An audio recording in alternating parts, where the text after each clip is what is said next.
আসসালামু আলাইকুম। জেএফএক্স স্টুডিওতে আপনাদের সবাইকে স্বাগতম। আশা করি সবাই ভালো আছেন। আজকের ক্লাসে আমরা বেসিক কম্পিউটার কয়েকটি জিনিস দেখব। সেটা হচ্ছে অনেকে আমরা কম্পিউটার ইউজ করি, অনেকে গ্রাফিক্স করি, অনেকে হচ্ছে জবের জন্য হচ্ছে বিভিন্ন ধরনের কোর্স করে থাকি। বাট অনেক কোর্সে বা অনেক প্রপারলি আপনাকে প্রপারলি গাইডেন্সটা করে না। যেমন কম্পিউটার অন অফ, ঠিক আছে, কিভাবে করতে হয়, কোন জিনিসের নাম কোনটা, এটা আপনাকে হাতে কলমে কখনো দেখাবে না। তো এটা হচ্ছে আমি আপনাকে আজকে প্রপারভাবে এক্সপ্লোর করব যে কোন পিসিতে বা পিসিগুলোর যে জিনিসগুলো আছে সেগুলোর নাম কি, ঠিক আছে, কোন প্যানেলের নাম কোনটা, এবং আপনি যদি জবে যান অথবা আপনি যদি নিজে একটা কম্পিউটার ইউজ করেন সেটার কোন পোর্টের নাম কি এবং সেটাকে কিভাবে ইউজ করতে হয়। তো অ্যাজ ইউজুয়াল আমরা অনেক ধরনের বেসিক কম্পিউটার কোর্স করে থাকি বা অনেক সময় আমরা কম্পিউটার চালাতে পারি, বাট এই যে জিনিসগুলো আছে এগুলো সম্পর্কে আমাদের আইডিয়া থাকে না বা আমরা জানি না। তো আজকের এই ভিডিওতে আমরা এই সবগুলোকে এক্সপ্লোর করব। তো প্রথমত এখানে দেখেন, এটা হচ্ছে সেন্ট্রাল প্রসেসিং ইউনিট, মানে front panel and back panel, মানে এটাকে বলা হয় সিপিইউ, সেন্ট্রাল প্রসেসিং ইউনিট, অথবা বলা হয় পিসি মানে পার্সোনাল কম্পিউটার। তো একটা সিপিইউর ফ্রন্ট পার্ট মানে একটা পিসির ফ্রন্ট পার্ট মানে সামনের পার্ট যেগুলো থাকে এগুলো আমাদের সব কিছু কমন মানে দেখা, ঠিক আছে। যেমন এখানে আপনি উপরে দেখতে পারবেন যে কোনো পিসির উপরে একটা ডিভিডি রাইটার আছে, ঠিক আছে। এখানে দেখেন সিডি বা ক্যাসেট দেওয়ার মতো দেওয়া আছে, আর ওই সিডির নিচে একটা হচ্ছে বাটন থাকে, এটাকে বলা হয় ডিভিডি বাটন। তো এটা হচ্ছে সিডি বা ডিভিডি যদি আপনি ইনসার্ট করতে চান তার জন্য হচ্ছে ডিভিডি রাইটার। এরপর একটু নিচের দিকে আসবেন, এখানে দেখবেন ইউএসবি পোর্ট আছে 2টা থেকে 4টা। আপনার ফ্রন্ট পার্টের মধ্যে ইউএসবি পোর্ট থাকে যেখানে আপনি পেন ড্রাইভ অথবা যে কোনো ইউএসবি পোর্ট ইনসার্ট করতে পারেন। এরপরে আছে অডিও জ্যাক। অডিও জ্যাকের মধ্যে 2টা জিনিস দেখবেন, একটা দেখবেন গ্রিন কালারের, একটা দেখবেন পার্পল কালারের। যেটা গ্রিন কালারের এটা হচ্ছে মেনত হেডফোন মানে আপনার শোনার জন্য, আর একটা আছে মাইক্রোফোন মানে কথা বলার জন্য। দেন একটু নিচের দিকে যদি আমরা খেয়াল করি, নিচের দিকে দেখবেন 2টা বাটন আছে। এখন এই বাটন উপরেও থাকতে পারে, নিচেও থাকতে পারে, ডিভিডি রাইটার মাঝখানেও থাকতে পারে, নিচেও থাকতে পারে, এটা ডিপেন্ড করে ডিজাইনের উপরে। বাট এই জিনিসগুলো একটা ফ্রন্ট পার্টে থাকে। এরপরে দেখেন স্টার্ট বাটন, মানে একটা সবচেয়ে বড় বাটন থাকবে, এটা হচ্ছে কম্পিউটারের অন বাটন বা স্টার্ট বাটন, ঠিক আছে। এই বাটনে আপনি যদি প্রেস করেন তাহলে আপনার কম্পিউটারটা অন হবে, ওপেন হবে, ঠিক আছে। আর একটা বাটন থাকে এইটার সাথেই, এটা হচ্ছে রিস্টার্ট বাটন। এটা অবশ্যই আপনার পাওয়ার বাটনের সাথে থাকবে বা আশেপাশে থাকবে, এটা হচ্ছে রিস্টার্ট বাটন। অর্থাৎ কোনো সময় যদি আপনার পিসি হ্যাং হয়ে যায় বা কোনো ধরনের কোনো কাজ না করে বা আপনার পিসি ইনস্ট্যান্ট রিসেট করার প্রয়োজন হয়, তাহলে সেই ক্ষেত্রে আপনি রিস্টার্ট বাটন ক্লিক করে পিসিটাকে রিস্টার্ট করে নিতে পারেন। এরপর একটা ইন্ডিকেটর লাইট থাকে, মানে আপনার পিসি যে চলতেছে বা রান হচ্ছে এটার জন্য একটা ইন্ডিকেটর লাইট থাকে। তো এটা হচ্ছে ফ্রন্ট পার্টের কাজ, ঠিক আছে। অবশ্যই আর কোনো কিছু থাকুক না থাকুক, ফ্রন্ট পার্টের মধ্যে আপনার স্টার্ট বাটন রিস্টার্ট বাটন এই 2টা থাকবেই। ইউএসবি তো মাস্ট বি থাকবে, তো সবগুলাই হচ্ছে থাকবে। এখন বর্তমানে অনেক পিসিতে ডিভিডি রাইটারটা থাকে না, বাট ডিভিডি রাইটার বাদে আপনি বাকি যে জিনিসগুলো আছে এগুলো আপনি অবশ্যই পাবেন। এরপর আমরা চলে যাচ্ছি সিপিইউর ব্যাক প্যানেলে। সিপিইউর ব্যাক প্যানেল আমরা যদি দেখি, উপরে দেখবেন 2টা পোর্ট আছে গোল গোল, ঠিক আছে, একটা গ্রিন একটা পার্পল, এইগুলোকে বলা হয় PS2 পোর্ট। মানে আগের যদি আমি আগের কথা বলি, এখন হয়তো এটা থাকে না বা অনেক পিসিতে এগুলো দেয় না, বাট আগের যে মাউসগুলো ছিল এগুলো ইউএসবি ছিল না, এগুলো ছিল PS2 পোর্ট। তারপর হচ্ছে সিরিয়াল পোর্ট, ঠিক আছে, এখানে ধরেন অনেক ধরনের সিরিয়াল পোর্ট আছে। এরপরে ভিজিএ কেবল আছে বা ভিজিএ ভিডিও আছে, মানে আপনি যে মনিটর থেকে পিসিতে লাইন দিবেন সেটার জন্য ভিজিএ কেবল বা ভিজিএ পোর্ট। এরপর ইউএসবি পোর্ট, আপনি মাউস কিবোর্ড, ঠিক আছে, তারপর স্পিকার, এছাড়া আরও যদি অনেক ধরনের ইউএসবি কোনো কিছু কানেকশন করেন তার জন্য এখানে 4টা থেকে 5টা বা অনেকটা 7টাও ইউএসবি পোর্ট দেওয়া থাকে। এরপরে আছে অডিও জ্যাক, এখানে 3টা অডিও জ্যাক আছে, একটা কথা বলার, একটা কথা শোনার, একটা কথা পাস করার, ঠিক আছে। এখানে 3টা অডিও জ্যাক আপনি এখান থেকে পেয়ে যাবেন। এরপরে এখনকার এই পিসিতে মডার্ন জ্যাকটা থাকে না, বাট যদি থাকে তাহলে আপনি এখান থেকে মডার্ন ইউজ করতে পারেন। এরপরে এই যে উপরে যে পার্টটা আছে এটাকে বলা হয় পাওয়ার সাপ্লাই, ঠিক আছে। আপনার যে মাল্টিপ্লাগ আছে, মাল্টিপ্লাগ থেকে যে পাওয়ার সাপ্লাই লাইনটা যাবে এটা হচ্ছে সরাসরি আপনার পিসিতে ঢুকবে। এরপরে প্যারালাল পোর্ট, ঠিক আছে, প্যারালাল পোর্টের এখন আর তেমন ইউজ হয় না, আগে ইউজ করা হইতো। এরপরে নিচের দিকে দেখবেন RJ45NIC, মানে এটা হচ্ছে ইন্টারনেট কানেকশনের পোর্ট, ঠিক আছে। তো এখানে দেখবেন যে একটা ইন্টারনেট, এই যে ইউএসবির সাথেই থাকে, একবারে ইউএসবির সাথে থাকবে, এটা কখনো আলাদা থাকবে না, ইউএসবি পোর্টের সাথেই আপনার হচ্ছে এই RJ45NIC মানে ইন্টারনেট কানেকশনের পোর্ট থাকবে। তাহলে এই ছিল আমাদের সেন্ট্রাল প্রসেসিং ইউনিটের ফ্রন্ট প্যানেল এবং হচ্ছে ব্যাক প্যানেলের কাজ, মানে কম্পিউটার কিভাবে আপনি ওপেন করতে পারেন বা কম্পিউটার কিভাবে আপনি ওপেন করার জন্য পোর্টগুলো ইউজ করতে পারেন। তো এটা হচ্ছে আমাদের কম্পিউটার ওপেন করার বিষয়। তা আপনি যখন কম্পিউটার প্রেস মানে স্টার্ট বাটনে ক্লিক করবেন, স্টার্ট বাটনে ক্লিক করার পর আপনার কম্পিউটার ওপেন হয়ে এরকম আসবে। তো এইটাকে বলা হয় ডেস্কটপ, ঠিক আছে, এইটাকে বলা হয় ডেস্কটপ। তো ডেস্কটপের নিচে যে অংশটা দেখতে পাচ্ছেন, এই নিচের অংশটাকে বলা হয় টাস্ক প্যানেল। মানে আপনি যা কাজ করবেন সবগুলো আপনি এই টাস্ক প্যানেলেই পাবেন। এটা হচ্ছে আপনার ডেস্কটপ মানে স্ক্রিন বা হোম স্ক্রিন বলতে পারেন। আর এগুলোকে বলা হয় ফন্ট, অনেকে বলা হয় ফোল্ডার, অনেকে বলে ফাইল, অনেকে বলে সফটওয়্যার, অনেকে বলে অ্যাপস, যে যেটা বলে খুশি থাকে। তো মেনুতে হচ্ছে এগুলো ফোল্ডার বা ফাইল, ঠিক আছে, বা সফটওয়্যার, যে যেটা বলেন। তো এটার মধ্যে আমি কমন কিছু জিনিস করব, যে আপনি যদি ডেস্কটপ, যেহেতু এটা ডেস্কটপ, আপনি ডেস্কটপে যদি কোনো ফোল্ডার ক্রিয়েট করতে চান তাহলে আপনি কিভাবে করবেন। তো আমরা জানি মাউসের রাইট বাটন ক্লিক করলে আমাদের ভিউ, শর্ট বাই, রিফ্রেশ, ঠিক আছে, আমাদের অপশনগুলো আসে। তো আমি যখন মাউসের রাইট বাটন ক্লিক করব, ক্লিক করার পর আমরা এখান থেকে চলে যাব নিউতে। নিউতে গেলে আপনি এখান থেকে দেখতে পারবেন যে ফোল্ডার, শর্টকাট, ঠিক আছে, তারপর হচ্ছে মাইক্রোসফট অফিস এক্সেসের database, word document, power point, publisher, উইন্ডার, ঠিক আছে, টেক্সট ডকুমেন্ট, এক্সেল, সব ধরনের শিট আপনার এখানে দিয়ে দিছে।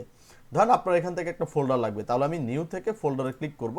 ফোল্ডারে ক্লিক করলে দেখবেন আপনার এখানে একটা ফোল্ডার ক্রিয়েট হবে। তো এই হচ্ছে আপনার ফোল্ডার। তো এই ফোল্ডারটাকে যদি আপনি ওপেন করতে চান তাহলে ডাবল ক্লিক করে এই ফোল্ডারটাকে ওপেন করতে পারেন, অথবা ফোল্ডারটাকে রাইট বাটন ক্লিক করে ওপেন, তাহলে দেখবেন এই ফোল্ডারটা ক্রিয়েট হবে। এবং আপনি যদি চান যতগুলো ইচ্ছা, যেমন রাইট বাটন ক্লিক করে নিউ থেকে ফোল্ডার, তাহলে দেখবেন নিউ ফোল্ডার 2 নামে এখানে একটা ফোল্ডার ক্রিয়েট হবে। এখন ধরেন আপনি তো শিখলেন যে কিভাবে ফোল্ডার ক্রিয়েট করতে হয়, যে রাইট বাটন ক্লিক করব, নিউতে যাব, দেন এখান থেকে ফোল্ডারে ক্লিক করলে আমার ফোল্ডারটা ক্রিয়েট হবে। তো এখন ফোল্ডারের যদি নাম পরিবর্তন করতে হয়, মানে রিনেম করতে হয়, তাহলে আপনি কি করবেন? আপনি ফোল্ডারের মধ্যে রাইট বাটন ক্লিক করবেন, রাইট বাটন ক্লিক করার পর এখান থেকে দেখবেন রিনেম লেখা আছে, ঠিক আছে। এখানে আরো অনেক ধরনের অপশন আছে, বাট আমাদের কার্যকরী যেগুলো আছে সেগুলো হচ্ছে কি, একটা হচ্ছে রিনেম, মানে আপনি যদি এই ফোল্ডারের নামটাকে মুছতে চান তাহলে এই ফোল্ডারের নামটা লিখে বা ডিলিট করে আমি এখান থেকে আমার যে চ্যানেল আছে এটার নাম আমি হচ্ছে এখান থেকে দিয়ে দিচ্ছি, ঠিক আছে। তো আপনি চাইলে এখান থেকে ফোল্ডারের নাম চেঞ্জ করতে পারেন, ধরেন এটাও রাইট বাটন ক্লিক করে রিনেম। তো আমি যদি আমার নিজের নাম লিখতে চাই তাহলে আমি সেই ক্ষেত্রে আমি আমার নিজের নাম লিখে বাইরে ক্লিক করলে এই নামটা নিয়ে নিবে। এছাড়া আপনি যদি অন্য কোনো নাম লিখতে চান, জাস্ট রাইট বাটন ক্লিক, এখান থেকে রিনেম, তাহলে আপনি যে নামটা লিখবেন সেই নামটা আপনার ফোল্ডারের মধ্যে ক্রিয়েট হয়ে যাবে। এরপর যদি আপনি ফোল্ডারটা ডিলিট করতে চান তাহলে আপনি কি করবেন, রাইট বাটন ক্লিক করে এই যে এখানে দেখেন রিনেমের উপরে আছে ডিলিট, ডিলিট দিলে দেখবেন আপনার ফোল্ডারটা ডিলিট হয়ে যাচ্ছে।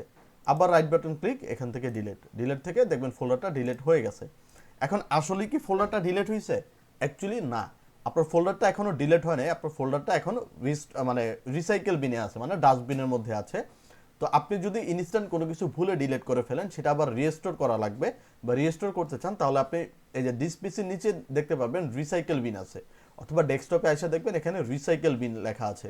তো রিসাইকেল বিনে আপনি যখন ডাবল ক্লিক করবেন, ডাবল ক্লিক করে এটাকে ওপেন করবেন, তাহলে দেখবেন আপনি যত ধরনের ফোল্ডার বা ফাইল ডিলিট করেছিলেন সব ধরনের ফোল্ডার আপনার রিসাইকেল বিনে জমা হয়ে গেছে। তো এখন আপনি যদি এগুলাকে আপনি আগের অবস্থায় ফিরে নিতে চান তাহলে রাইট বাটন ক্লিক করে এখান থেকে জাস্ট রিস্টোরে ক্লিক করবেন, আবার রাইট বাটন ক্লিক করে রিস্টোর। দেন আমরা দেখব যে আমাদের যে ফাইল এবং ফোল্ডার সেটা আমাদের ডেস্কটপে আবার এখান থেকে চলে আসছে। দেন আপনি এটাকে আবার অ্যাক্সেস করতে পারেন, বা আবার যদি ডিলিট করার প্রয়োজন হয় তাহলে সবগুলোকে সিলেকশন করে রাইট বাটন ক্লিক করে ডিলিট, তাহলে দেখবেন ডিলিট হয়ে যাবে।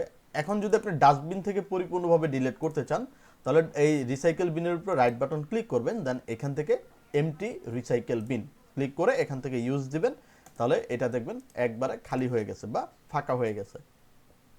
এরপরে আপনি যদি কোনো ফাইল বা ফোল্ডারের মধ্যে সাব ফোল্ডার বানান, যেমন আমি রাইট বাটন ক্লিক করলাম, ক্লিক করে এখান থেকে নিউ থেকে ফোল্ডারের মধ্যে আমি রিনেম করলাম যে আমার চ্যানেলের নাম GFX, ঠিক আছে, স্টুডিও, STUDIO স্টুডিও। এখন ধরেন আমার এটা ফোল্ডার, এখন আমি ফোল্ডারের মধ্যে যা রাখবো সব হচ্ছে কি সাব, ঠিক আছে। আমি ফোল্ডারের মধ্যে যা রাখবো এটা হচ্ছে আমার মেইন ফোল্ডার। তো এই ফোল্ডারটা ওপেন করে আমি যদি এইখানে ফোল্ডার রাখতে চাই সেটাও আমি পারবো। রাইট বাটন ক্লিক করে নিউ থেকে ফোল্ডার, আপনি চাইলে এখান থেকে বেসিক বা যে কোনো নামে করতে পারেন। এরপরে আপনি চাইলে এখান থেকে নিউ থেকে আপনার আবার যদি ডকুমেন্টের প্রয়োজন হয় ডকুমেন্ট রাখতে পারেন। আবার রাইট বাটন ক্লিক করে নিউ থেকে আপনি যদি এক্সেল শিট নিতে চান তাহলে আপনি এক্সেল শিট নিতে পারেন, ঠিক আছে। এবং সবগুলোর একই প্রসেস, রাইট বাটন ক্লিক করে আপনি চাইলে রিনেম করতে পারেন, যেমন এটার মধ্যে দিতে পারেন যে সিবি, তারপর এই এক্সেল শিটে দিতে পারেন যে মেমো। তো আপনি চাইলে যে কোনো নাম এখানে দিতে পারেন বা সাব ফোল্ডার আপনি এখান থেকে তৈরি করতে পারেন। আপনি যদি চান এই ফোল্ডারের মধ্যে আপনি আরেকটা ফোল্ডার ক্রিয়েট করবেন, তাহলে সেম প্রসেসে আপনি এখান থেকে সেম ফোল্ডার ক্রিয়েট করতে পারেন। এখন আমি আরেকটা জিনিস আপনাকে বলে রাখি, দেখেন আমার এই যে আইকনগুলো আছে বা আমার যে সফটওয়্যার বা এখানে ফাইলগুলো আছে এগুলো কিন্তু ছোট হয়ে আছে। তো আপনি কি করবেন, রাইট বাটন ক্লিক করে ভিউ থেকে লার্জ আইকনে যদি আপনি ক্লিক করেন তাহলে দেখবেন এগুলো বড় হয়ে যাবে। আবার যদি রাইট বাটন ক্লিক করে ভিউ থেকে এক্সট্রা লার্জ করেন তাহলে এটা দেখবেন আবার এক্সট্রা বড় মানে বড় হয়ে গেছে। তো আপনি চাইলে এগুলোকে এইভাবে মেনটেন করতে পারেন, যেটা আপনার প্রয়োজন সেই আকারে আপনি আইকনগুলোকে রাখতে পারেন, মানে সাইজটাকে মেনটেন করতে পারেন। তো আমরা এখান থেকে ডিলিট করে দিচ্ছি। তো এটা হচ্ছিল আমাদের ফাইলের মধ্যে সাব ফাইল অথবা সাব ফোল্ডার রাখা। তার মানে আপনি চাইলে একটা ফোল্ডারের মধ্যে হাজার হাজার ফাইল অথবা হাজার হাজার ফোল্ডার বা ফাইল সফটওয়্যার যা ইচ্ছা আপনি রাখতে পারেন। তো এটাকে আমরা ডিলিট করে দিচ্ছি, right button click, empty, recycle bin, then yes. এরপরে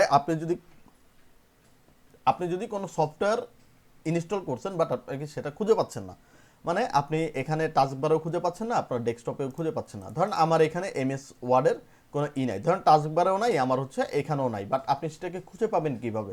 তো আপনি এখান থেকে চলে যাবেন এই যে উইন্ডোজ বাটন, এটাকে বলা হয় স্টার্ট আপ বাটন অথবা উইন্ডোজ বাটন। এই উইন্ডোজ বাটনে যাওয়ার পর আপনার এখানে দেখবেন অনেক ধরনের সফটওয়্যার আছে। তো আপনি যদি স্ক্রল করেন নিচের দিকে স্ক্রল করলে দেখবেন এই যে দেখেন মাইক্রোসফট অফিস 2013। তো আপনি যেই ভার্সন ইউজ করবেন সেটা এখান থেকে লেখা দেখা দিবে, দেন এটার মধ্যে ক্লিক করলে আরেকটু স্ক্রল করব তাহলে এখানে দেখবেন এক্সেস, তারপর হচ্ছে পাবলিশার, পাওয়ার পয়েন্ট, ঠিক আছে, আউটলুক, তারপর হচ্ছে ওয়ার্ড, যেটা আপনি চান এইখান থেকে আপনি চাইলে এক্সেস করতে পারেন। অথবা যত ধরনের ইনস্টল করা সফটওয়্যার আছে আপনি এইখান থেকে এক্সেস এবং রান করতে পারেন, ঠিক আছে। তো এটা হচ্ছে আপনাদের জানা লাগবে। এরপরে মোস্ট অফ দ্য জিনিস যেটা আপনার জানা লাগবে যে আপনি একটা ড্রাইভ থেকে আরেকটা ড্রাইভে জিনিস কিভাবে ট্রান্সফার করবেন বা পেন ড্রাইভে কীভাবে জিনিস ট্রান্সফার করবেন। তো এর জন্য আমরা চলে যাচ্ছি দিস পিসি বলতে এখানে দিস পিসি বা মাই কম্পিউটার বা শুধু পিসি লেখা থাকে, এইটা হচ্ছে একটা কম্পিউটারের ফাইল ম্যানেজার। তো আপনি যদি দিস পিসিতে ডাবল ক্লিক করে ওপেন করেন তাহলে আপনি দেখবেন আপনার ফাইলের বা ফোল্ডারের মধ্যে ঢুকে গেছেন, এটাকে বলা হয় ড্রাইভ, ঠিক আছে। এই যে দেখেন লোকাল ডিস্ক সি, তারপরে নাম দিয়ে রাখছি, তারপর নিউ ভলিউম, ঠিক আছে, নিউ ভলিউম আর। তো এই জিনিসগুলোকে বলা হয় ড্রাইভ। এই পাশের যে জিনিসগুলো এগুলোকে বলা হয় ড্রাইভ। এরপরে এটা হচ্ছে ডেস্কটপ, আপনি ডেস্কটপে কোন কোন আইকন বা কী কী রাখছেন সেটা আপনি এখান থেকে দেখতে পারবেন। ডাউনলোড, আপনি ইন্টারনেট থেকে যদি কোনো কিছু ডাউনলোড করে থাকেন সেটা আপনি এখানে দেখতে পারবেন। ডকুমেন্ট, আপনার যদি ওয়ার্ডে প্রথমবার কোনো কিছু আপনি সেভ করেন তাহলে সেটা ডকুমেন্টে সেভ হয়, সেটা আপনি এখান থেকে দেখতে পাবেন। পিকচার, ঠিক আছে, আপনি যদি কোনো পিকচারে কাজ করেন সেটা এখানে সেভ হবে। তারপরে দিস পিসি, দেন এইগুলা করে সবগুলোই হচ্ছে সেভ। তো আপনি চাইলে এখান থেকেও হ্যান্ডেল করতে পারেন, আপনি চাইলে এই ড্রাইভ থেকেও হ্যান্ডেল করতে পারেন। এখন আমি আপনাকে বলবো যে আপনি একটা ড্রাইভ থেকে আরেকটা ড্রাইভে ডাটা ট্রান্সফার কিভাবে করবেন। ধরেন আমরা চলে যাচ্ছি আমাদের সফটওয়্যারে। তো দেখেন এখানে একটা সফটওয়্যার আছে যে বিজয় 52, আমি এইটাকে অন্য একটা ড্রাইভে অথবা পেন ড্রাইভে আমি ট্রান্সফার করব। তো পেন ড্রাইভটা ইনসার্ট করার পর আপনার পেন ড্রাইভের একটা ড্রাইভ এখানে চলে আসবে, ঠিক আছে, আপনার পেন ড্রাইভের নামে হোক বা ইউএসবি, এখানে একটা ড্রাইভ চলে আসবে। তো ধরেন আমরা এখান থেকে একটা সফটওয়্যার নিব, ধরেন আমি এখান থেকে এই বিজয় 52 সফটওয়্যারটাকে আরেকটা ফোল্ডারে বা আরেকটা ড্রাইভে নিব। তাহলে আমি কি করব, এই ফোল্ডারের উপরে রাইট বাটন ক্লিক করব, ক্লিক করে এখান থেকে দেখেন কপি লেখা আছে।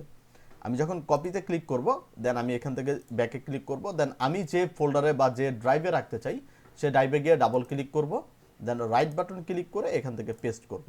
তাহলে দেখবেন এটা এখানে পেস্ট হয়ে যাবে বা এখানে চলে আসবে।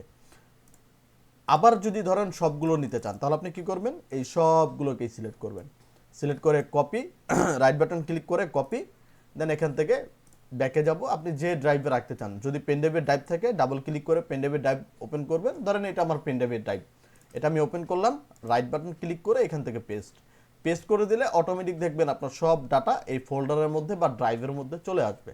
তো এই জিনিসগুলো হচ্ছে আপনাকে জানতে হবে যদি আপনি কম্পিউটার অ্যাক্সেস করতে চান। শুধু আপনাকে টাইপিং বা এক্সেল বা পাওয়ার পয়েন্ট এগুলোর কাজ করলে হবে না। মেইন বেসিক হচ্ছে এটা যে আপনি কম্পিউটারকে ইউজ করতে পারেন কি পারেন না। টাইপিং বাচ্চাদের শিখিয়ে দিলে বাচ্চারাও পারবে, বাট এই যে ফাইল ম্যানেজমেন্টের যে কাজগুলো আছে এগুলো হচ্ছে আপনাকে শিখতে হবে এবং এগুলো আপনাকে ভালো করে প্র্যাকটিস করতে হবে, ঠিক আছে। এই মানে আপনাকে একটা প্রপার গাইডেন্সে আপনাকে এই জিনিসগুলো নিজে থেকে শিখতে হবে। এবং আমি এখানে একটা কথা বলে রাখি, আপনি যে কোনো ড্রাইভেই ঢুকেন না কেন, ঠিক আছে, আপনি যদি দিস পিসিতে ঢুকেন মানে পিসি অথবা ল্যাপটপে ঢুকেন তাহলে অবশ্যই একটা জিনিস মাথায় রাখবেন, এইখানে যে লোকাল ডিস্ক সি আছে এইটা সব পিসিতে একই রকম এবং একই নাম। এবং এই পিসির সাথে দেখবেন এই যে এখানে উইন্ডোজের বাটন দেওয়া থাকবে, ঠিক আছে? দেখেন প্রত্যেকটার সাথে কিন্তু নাই, বাট এইটার সাথেই উইন্ডোজের বাটন বা উইন্ডোজের চিহ্ন দেওয়া আছে। একটা জিনিস ভালো করে অবশ্যই মনে রাখবেন, আপনারা কখনো কখনো মানে কখনোই এই লোকাল ডিস্কসিতে হাত দিবেন না যদি এক্সপার্ট না হন যে লোকাল ডিস্কের কাজ কি। তা আমি আপনাকে একটা সিম্পলভাবে বোঝাই, আপনি যে উইন্ডোজ চালান বা উইন্ডোজ ইউজ করেন বা অপারেটিং সিস্টেম ইউজ করেন, এইটাই হচ্ছে লোকাল ডিস্ক সি। তো আপনি কোনো ধরনের file, folder, song, movie, anything আপনি কোনো কিছু এই ফোল্ডারের মধ্যে রাখতে পারবেন না বা রাখবেন না, এবং এটার মধ্যে ঢোকারও কোনো প্রয়োজন নাই। আপনার ব্যক্তিগত বিশেষ কোনো কাজ ছাড়া এটার মধ্যে কোনো ঢোকার প্রয়োজন নাই। মানে আপনাকে হয়তো হাইলি এক্সপার্ট হতে হবে বা আপনাকে এই ড্রাইভ সম্পর্কে জানতে হবে যে এটার মধ্যে কী করা যাবে কী করা যাবে না। তো অবশ্যই আপনি বেসিক বা নতুনত্ব অবস্থায় কোনো জিনিস বা কোনো ফাইল বা কোনো ডকুমেন্ট আপনি লোকাল ডিস্কসিতে দিবেন না বা কোনো কিছু এখানে পেস্ট করবেন না বা রাখবেন না, এবং এটা ঢোকা থেকে বিরত থাকুন। বিকজ এইখান থেকে যদি আপনার কোনো ফাইল হারায়া যায়, তার মানে আপনার পিসিকে আবার নতুন করে অপারেটিং সিস্টেম দেওয়া লাগবে, মানে উইন্ডোজ সেট আপ করা লাগবে। তো অবশ্যই এইখান থেকে আপনি কোনো ধরনের কোনো জিনিস ক্লিক করবেন না বা ডিলিট করবেন না বা নতুন করে রাখবেন না, এবং সাথে সাথে আপনার পুরো পিসির যে ডাটা এটাও চলে যেতে পারে। তো এটা একটা ধরনের অ্যালার্ট, এটা আপনি ভালো করে মাথায় রাখবেন।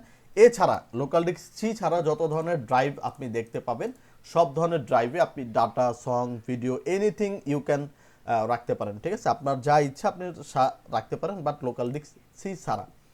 এরপরে হচ্ছে কম্পিউটার কিভাবে আমরা বন্ধ করব। কম্পিউটার বন্ধ করার জন্য অনেকগুলো ওয়ে আছে। যেমন একটা ওয়ে হচ্ছে আপনি উইন্ডোজ বাটনে যাবেন, এখান থেকে দেখবেন পাওয়ার লেখা আছে, পাওয়ারে ক্লিক দিবেন। দেন এখান থেকে যদি আপনি রিস্টার্ট করতে চান, রিস্টারে ক্লিক করতে পারেন। যদি আপনি স্লিপে দিতে চান, স্লিপে দিতে পারেন। এবং আপনি যদি বন্ধ করতে চান, তাহলে আপনাকে শাটডাউনে ক্লিক করতে হবে। এটা হচ্ছে একটা প্রসেস, যে আপনি এখান থেকে উইন্ডোজে যাবেন, উইন্ডোজ থেকে পাওয়ার, পাওয়ার থেকে শাটডাউন।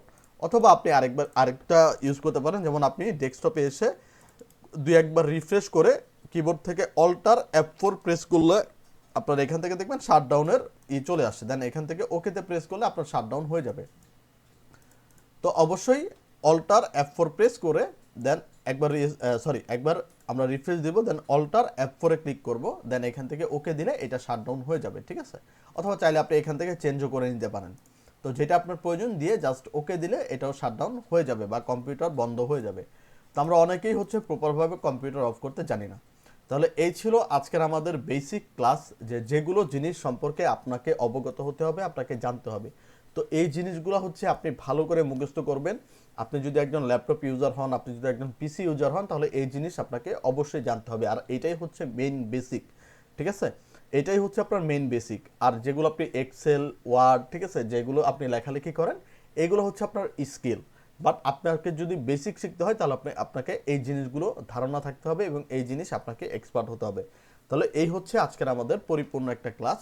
তো অবশ্যই আশা করি যে আপনারা সবাই বুঝতে পেরেছেন। যদি ভিডিওটি ভালো লাগে তাহলে চ্যানেলটিকে সাবস্ক্রাইব করে দিবেন, এবং যদি আপনাদের কোনো কিছুর প্রয়োজন হয় বা কোনো ভিডিওর প্রয়োজন হয় বা কোনো টপিকের উপরে আপনাকে জানতে প্রয়োজন হয়, তাহলে সেটার জন্য আমাকে কমেন্ট বক্সে কমেন্ট করে জানাতে পারেন। তাহলে সবাই ভালো থাকবেন, সুস্থ থাকবেন। আসসালামু আলাইকুম।